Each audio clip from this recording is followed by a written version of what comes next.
And here is what is ahead tonight.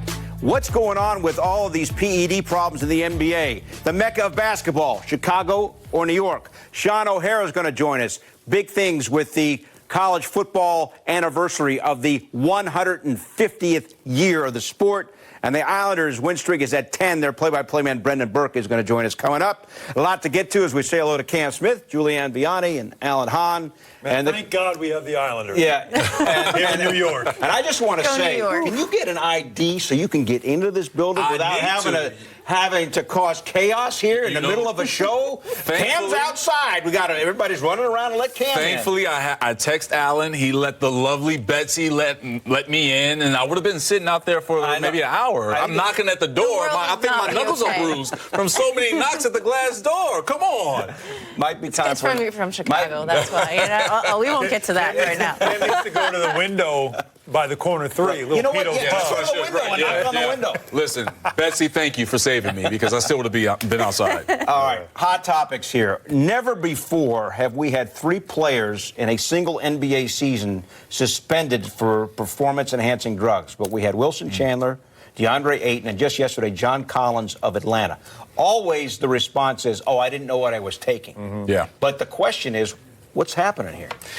You look at the situation with John Collins, and the big thing about him and DeAndre Ayton that we've heard is that, they need to add more bulk. So what's maybe a quick way to try and do that is take a little something that, adds a little more mass, HGH, that allows those growth hormones to speed up and growth a lot quicker. But this is a situation for him where he's suspended 25 games without pay. Like, this is not a max contract guy. He's still on this rookie deal. So that's going to hurt him big time, and more importantly, hurt this franchise, especially with a team that just got Trae Young back the other night, right? They ended a 3-game losing streak. They lose again to Chicago tonight. So it's something that has to stop in the NBA, whether it's your team that you're being instructed to take certain things, or physicians or trainers, whatever it is, just stop it. Well, here's the thing. What is it that is causing this is I think what Bill's asking here, because it doesn't happen. Is testing changed? Testing might be getting better. Things now, you think? Well, that's a possibility, but I also think it has to do with maybe keeping up with the Joneses, too. I mean, these guys are trying to gain the edge. It's getting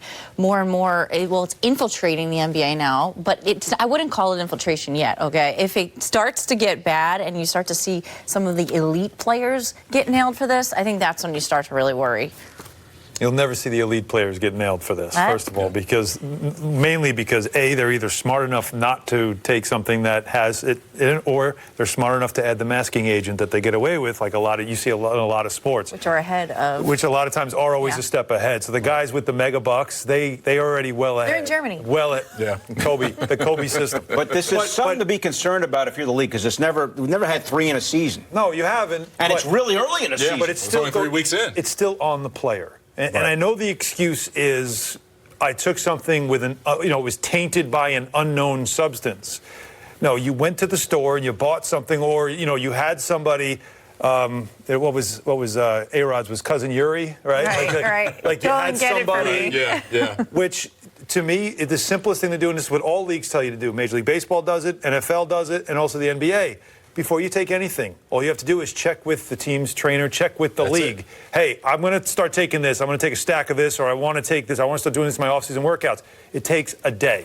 Just check. Can I take this? They'll look at it. No, you can't take it. All right. It's as simple as that. And if you don't do that, you're risking getting caught. And even if you're unsure, don't take it.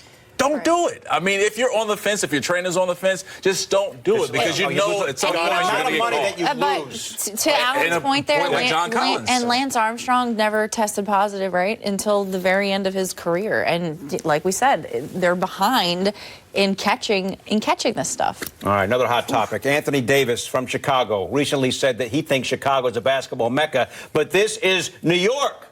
And you're a Chicago guy in New York, so you better watch what you say here. Listen, this is like this is Rocky IV, when Rocky went to Russia to fight the Russian and Ivan Drago. So this is the situation I feel myself in. Now, I get that New York is the Mecca, and I agree with them being the Mecca, okay? But what's going on with their answers and Anthony Davis, and we heard Los Angeles Clippers coach Doc Rivers back him up. He's from Chicago, too. Saying that Chicago is the Mecca. But I think that what they were trying to say is Chicago produces the best basketball players. players, right? So when you think about Mecca, you think about New York. Even as for me, as a former basketball player growing up in Chicago, I always viewed New York being that city, that town that I wanted to be at. I wanted to be at the Garden because that's the spot. But when it comes to producing the best basketball players, it's Chicago. And if we can go through the list, let's bring it up. The list of players for Chicago, and these are current players. Anthony Davis will start at the top. Derrick Rose, resurgence, career. Wait. You're proud of that list? This is just a current list. I'm just saying current. Robert, all right? I'm not sure how many people from New York City are in the league. One, maybe two. You take your 5, I'll take my 5. This is current. Okay. I'll take my 5. I'll take my 5 too. So you're Jonathan Isaac, you're claiming him? Really? Well, how could you not? So if you can claim Jonathan Isaac, then we can claim from, Alfonso McKinney. You know what? I feel face-off. Let's get up and face it off. Come on over here. You can't. Let's go over here. First, there's a couple of things here we have to do here. We got Chicago over here. Things we have to do called the second city. The first thing we do is this. Second city to none. Right. Second city to none. First thing we do is this. I must break. If you want to bring up Rocky IV, this is definitely that's Rocky where we IV. go. Right. Hitting each other now. Now a history lesson. Why is it called the Mecca? Why is New York called the Mecca? It has nothing to do with basketball players or the teams that play here. The idea was, and this is even before, once upon a time not long ago, when people wore pajamas and lived life slow, there was no NBA. Okay. There was just college basketball, and people loved watching it. And the Garden had the court, and teams would want to come to New York because it meant big-time basketball, big-time crowd, the huge building, the Garden, the old Garden. Let's put a shot clock on Allen so I can get my time in too, Bill. Watch the clock. The most important thing when you're trying to learn something is to listen. Rap. That's what I'm trying to help you do here. So college teams would want to come to New York and play on the big stage. That made it the Mecca. Great. Make a pilgrimage to the Mecca. That's it. That's where it stops. You know what? I appreciate the history lesson, Allen, and I respect New York's basketball pedigree. But that's the past, right? This is now the future. What happened last night at the Garden?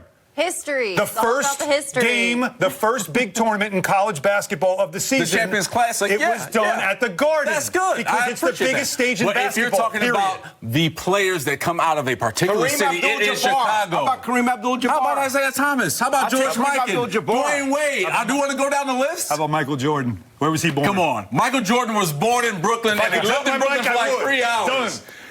You're not Julianne, taking Jordan. He does not count. All right, What are calm you saying down, there? Because he drank the water in Brooklyn, that he's from Brooklyn? He only lived in Brooklyn for like 3 hours. All right, you proved If your I was point. born on Mars, would I be a Martian? All right, I got my point too. I'm a native New Yorker. So how about this quote from Earl to Pearl?